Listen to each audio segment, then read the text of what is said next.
Work while you work and play while you play.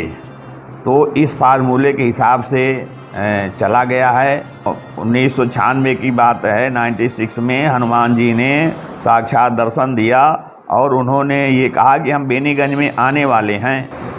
नमस्कार, मैं हूं शिव पांडे और इस समय मैं हूं प्रयागराज के बेनीगंज में, जहां पर स्थित है दक्षिणेश्वर धाम सरकार मंदिर, जो कि 11 मुखी हनुमान जी का मंदिर है।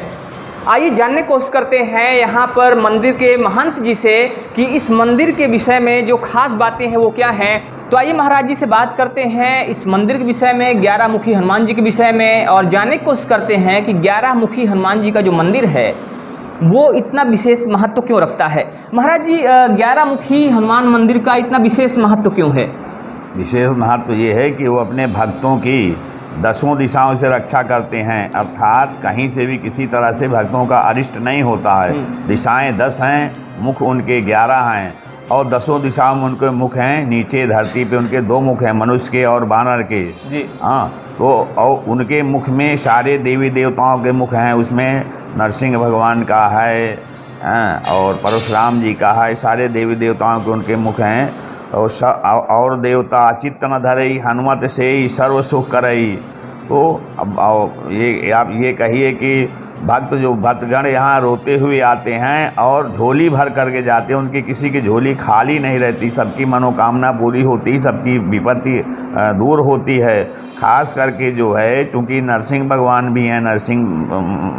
भी हैं, यहाँ पे उनकी 11 मुख में, तो जो ऊपरी बाधा भवबाधा वाले लोग होते हैं उनको इनके दर्शन मात्र से, इनके पूजन मात्र से उनका कल्याण हो जाता है। हाँ, ये उसमें उनको कुछ यहाँ का भाई हनुमान जी के कुछ नियम धर्म पालन करना होता है, कुछ परहेज करना होता है, खान पान में उनको नियंत्रित करना होता है और कल्याण अवश्य होता है उनको। और भक्तों अनुभव किए हैं ऐसा, इसलिए यहाँ पे जो है भक्तगण आना पसंद करते हैं और आ रहे हैं। तो भक्तों का ऐसा अनुभव है कि यहाँ पर आने से उनकी समस्याएं दूर होती हैं। और चूँकि 11 मुखी हनुमान जी का मंदिर है, जिसकी चर्चा बागेश्वर धाम सरकार भी कई बार अपने मंचों से कर चुके हैं, और उनका भी कहना है कि अगर आप 11 मुखी हनुमान जी की पूजा करते हैं, उनके दर्शन करते हैं, तो फिर आपको किसी और देवता की पूजा करने की कोई ज़रूरत नहीं होती है। आइए कुछ और चीज़ों पर बात करते हैं महाराज जी से और कुछ और मुद्दों पर चर्चा करते हैं। महाराज जी, चूँकि आपका जो बैकग्राउंड रहा है वो एक नौकरी पेशा वाला रहा है और आप एक क्लास 1 ऑफिसर रहे हैं अपने पूर्व जीवन में, तो अगर देखा जाए तो एक क्लास 1 ऑफिसर से और ये जो मंदिर तक का सफ़र, ये कैसे आप देखते हैं, इसको किस तरह से रहा? मंदिर तक का सफ़र ऐसे रहा कि जो है work while you work and play while you play. तो इस फार्मूले के हिसाब से चला गया है और इस फार्मूले से चला जाए तो सारे कार्य हो जाएंगे। 24 घंटे का समय का विभाजन जो है यदि कोई व्यक्ति करे तो उसमें, जैसे हमने अपने जीवन में जो किया, वो ऑफिस टाइम में 9:30 बजे 6 बजे तक ऑफिस टाइम था, तो उस समय पूरा ऑफिस का काम डिवोशन से किया। और उसके बाद सुबह और शाम अन्य समय में, तो चूँकि कोई पब्लिक डीलिंग का ऑफिस वैसा नहीं था कि ऑफिस की समस्याएं हमारे साथ घर पर भी लगी रहें, तो इसलिए उस समय में हमने अध्ययन, स्वाध्याय, साधना जो भी भगवान ने कराया वो किया गया। और उसके बाद 1996 की बात है, 96 में हनुमान जी ने साक्षात दर्शन दिया और उन्होंने ये कहा कि हम बेनीगंज में आने वाले हैं, हम बेनीगंज में आएंगे। तो हमने उनको मना किया कि बेनीगंज में क्यों आएंगे, और कहीं जाइए। तब उन्होंने कहा कि नहीं, हम बेनीगंज में ही आएंगे। तो हमने कहा ठीक है भाई, आइए, हमसे क्या लेना देना है आपका। हाँ, तो उस समय तक ये पता नहीं था कि ये इस जीव को निमित्त बना करके बेनीगंज में आना चाह रहे हैं। उस समय ये हमें ज्ञान नहीं हो पाया था। और उसके बाद जो है, बाद में उन्होंने ये ज़मीन को दिलवाया और तब भी ये ज्ञान नहीं था। जब यहाँ कुछ निर्माण कार्य की प्रसंग चला तो उसमें इनकी स्वयंभू प्रतिमा मिली और वो 11 मुखी थी। 11 मुखी हनुमान जी का हम लोगों ने जब इतिहास देखा, ग्रंथों में देखा, हर चीज़ पता लगाया, तो वो तो दुर्लभ चीज़ थी। तो तब ये निश्चित हुआ कि इन्होंने जो पहले कहा था कि हम बेनीगंज में आएंगे, तो उसका ये कारण था, ये रहस्य था। तो उसके बाद जब इनको फिर 2011 में अक्षय तृतीया के दिन यहाँ इनकी प्राण प्रतिष्ठा करके और विधिवत शुभारंभ कराया गया। और तब से इनके लगातार सुबह और शाम नियमित जो है विधि विधान से पूजा अर्चना आरती हो रही है। इसमें कभी कोई दखल नहीं है, कोई कमी नहीं आने पाई है, ना आने पा रही। भगवान ने कभी ऐसा नहीं किया कि कभी इनकी विधि विधान से पूजा आरती ना हुई। पूरी व्यवस्था इन्होंने सदैव किया। तो महाराज जी ने बताया कि जब ये एक क्लास 1 ऑफिसर थे, जब नौकरी करते थे, तो इन्होंने work while you work, play while you play, that is the way to be happy and gay, इस फार्मूले को इन्होंने अपनाया और इस तरह से ये ईश्वर की साधना भी करते रहे और साथ में अपनी नौकरी भी करते रहे। और जैसा कि महाराज जी ने बताया कि जब ये नौकरी कर रहे थे उसी समय इनको स्वप्न में भगवान हनुमान जी के दर्शन हुए।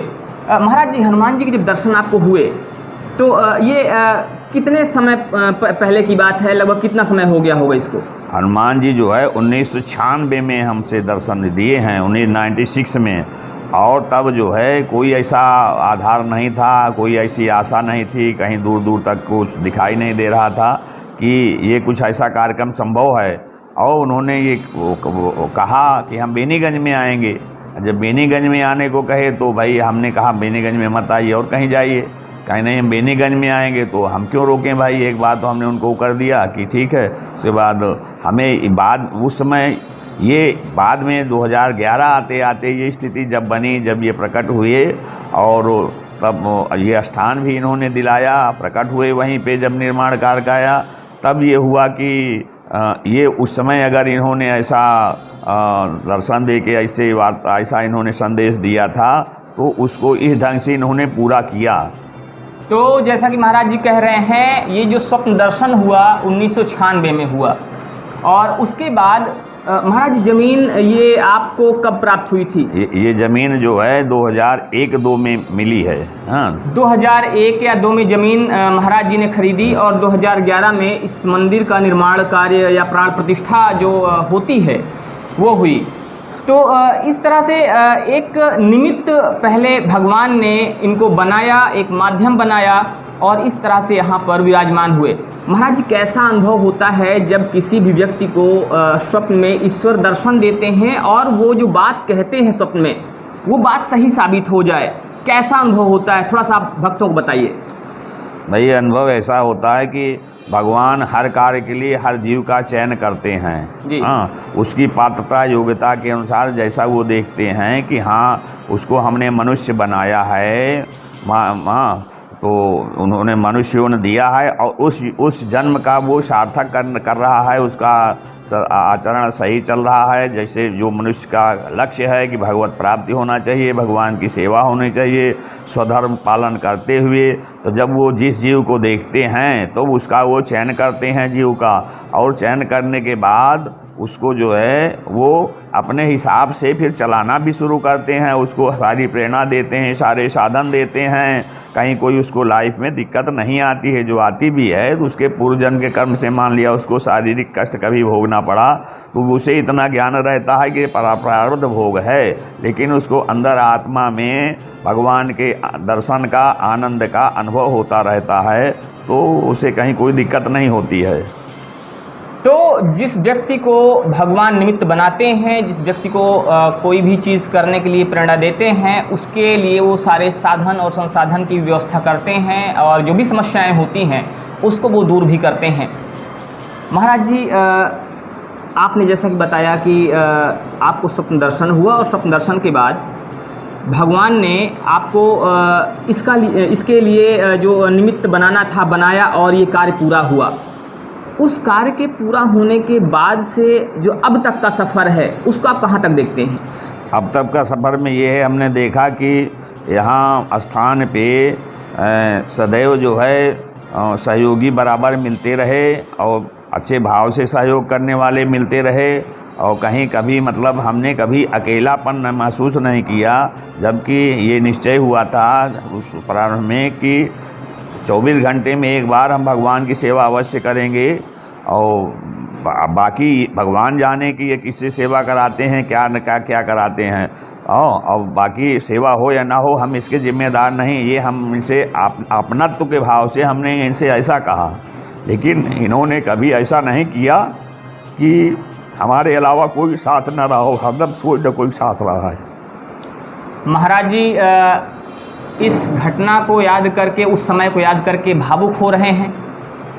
महाराज जी थोड़ा सा, चूँकि ये आपका जो विषय है बड़ा ही इंटरेस्टिंग है, बड़ा ही रुचिकर विषय है और भक्तों के लिए भी जिज्ञासा का विषय है। क्योंकि आज की जो पीढ़ी है, आज की पीढ़ी इन सब चीज़ों को मानती नहीं है। जैसा कि भी एक धाम है बागेश्वर धाम, सरकार काफ़ी ज़्यादा चर्चा में है और वो भी 11 मुखी हनुमान जी की काफ़ी ज़्यादा बात करते हैं। उन्होंने कई बार अपने मंचों से कहा है कि अगर आप सिर्फ 11 मुखी हनुमान जी की पूजा करते हैं तो किसी भी देवी देवता की पूजा करने की कोई ज़रूरत नहीं है, क्योंकि आपके सारे मनोरथ पूरे हो जाते हैं। तो अगर हम बात करें यहाँ पे, चूँकि आपका जो स्वप्न दर्शन हुआ और उसके बाद इस मंदिर का निर्माण हुआ, तो एक तरह से अगर देखा जाए तो ये स्वप्न सिद्धि और उसके बाद ये जो पीठ बना, ये जो मंदिर बना, एक तरह से अपने आप में सिद्ध पीठ है। इस रूप में अगर देखा जाए, इस मंदिर को एक सिद्ध पीठ के रूप में देखा जाए, तो आपका क्या कहना है इस पे? इसमें ये कहना है कि बाबा बागेश्वर धाम के पंडित धीरेन्द्र शास्त्री जी ने आज इनके विषय में बताया है और हम लोगों ने यहाँ पे 2011 से इनकी साधना चल रही, इनकी सेवा पूजा चल रही है, इनके विषय में सारा चीज़ लिखा हुआ है। हाँ, यहाँ पर लगा हुआ है, हर सारे भक्तगण पढ़ रहे हैं। बस ये किसी चीज़ का प्रचार प्रसार हो जाता है, वो होता है नहीं। बाकी 2011 से यहाँ इस रूप में इनकी सेवा पूजा हो रही है। और जहाँ तक युवाओं के लिए या समाज के लोगों के लिए बात है, तो भाई जो भगवान के भक्त हैं, हनुमान जी के भक्त हैं, तो थोड़ा कमी रहती है और वो कमी अगर दूर हो जाए तो बड़ी बात नहीं होती है कि लोग भगवान को मानते हैं लेकिन भगवान की नहीं मानते हैं। अर्थात भगवान जो कहते हैं कि ऐसा आचरण करो, वो नहीं करते हैं। तो ये थोड़ी कमी कहिए, बहुत बड़ी कमी कहिए। और यदि इस पे ध्यान दिया जाए तो सदमार्ग में चलने में प्रारंभ में लगता है कि हमें ये कंटकाकीर्ण है, थोड़ा कठिनाई है, लेकिन वो जैसे ही आदमी चलने का दृढ़ निश्चय कर लेता है तो फिर वही है, सारे साधन भगवान उपलब्ध कराने लगते हैं। वो मार्ग जो है वो फूलों से सजा हुआ मिलता है। ये है।